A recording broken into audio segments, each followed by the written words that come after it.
Kur mes dabar esame ir kuo ši vieta jums yra svarbi?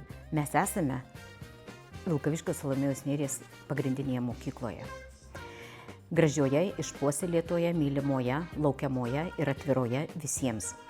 Šita erdvė yra tai mūsų poilsio, kūrybos, ramybės zona, kur gimsta kūrybiškumas, kur vyksta integracija, kur yra saugumas.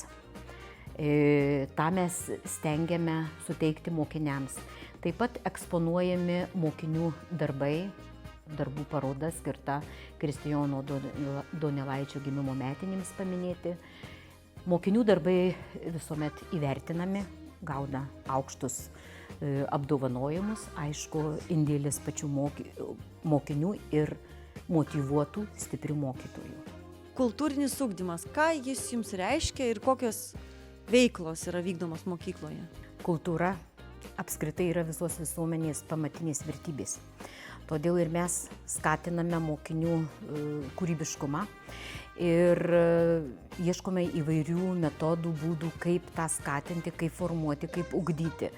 Viena iš priemonių tai, kad mes sugalvojome štai lentą, kurioje pertraukų metu gimsta kūrybiniai darbai mokinių. Panaikinus tą tokią galimybę naudoti telefonus pertraukų metu, visuomet reikia surasti alternatyvą mokiniams. Taip, kad labai pasiteisino, labai mėgsta, jiems patinka tai ir tai matome, kas per kelias dienas atsirado šitoje lentoje. O kaip pavyksta įtraukti mokytojus, mokinius, tėvus?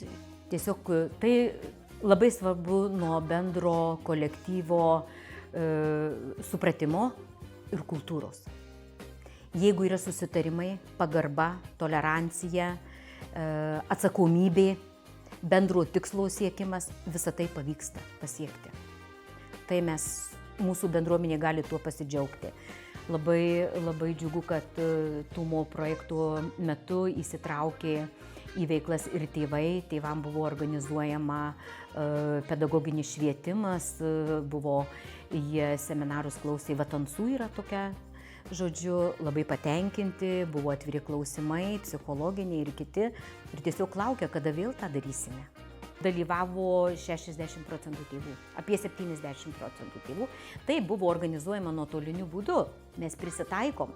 Tiesiog stengiamės mes prisitaikyti prie tėvų poreikių ir jų tenkinti poreikius. Juk žmonės dirba, jie po darbo, kad jie pailsėja, atsisėstų, susikauptų. Kultūrinis ir įtraukusis ugdymas, kaip jis yra įgyvendinamas jūsų mokykloje? Labai džiaugiamės, mes labai stipriai šitą sritį įgyvendinom.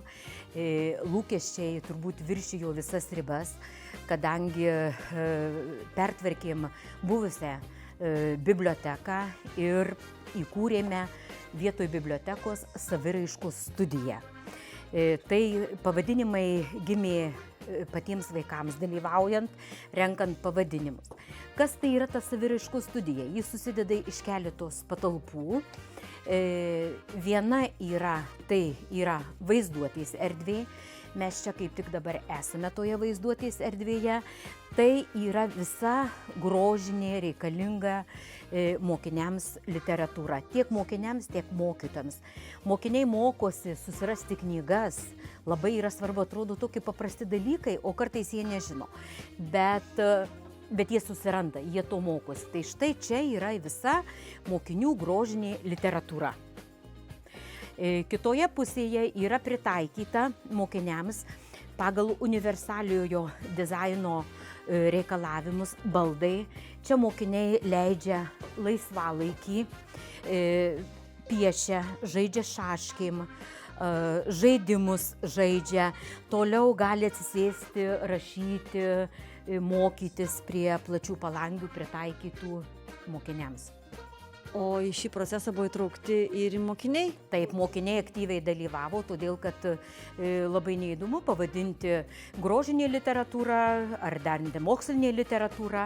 Ir mes tokią inicijavome, kad jie pagal saviraiškos studiją jie sukurtų, kadangi kultūrinis ugdymas, kūryba, čia per kūrybą mes einame, tai kad jie patys kurtų, tai jie labai aktyviai dalyvavo ir paskui išsigrynino tos erdvės.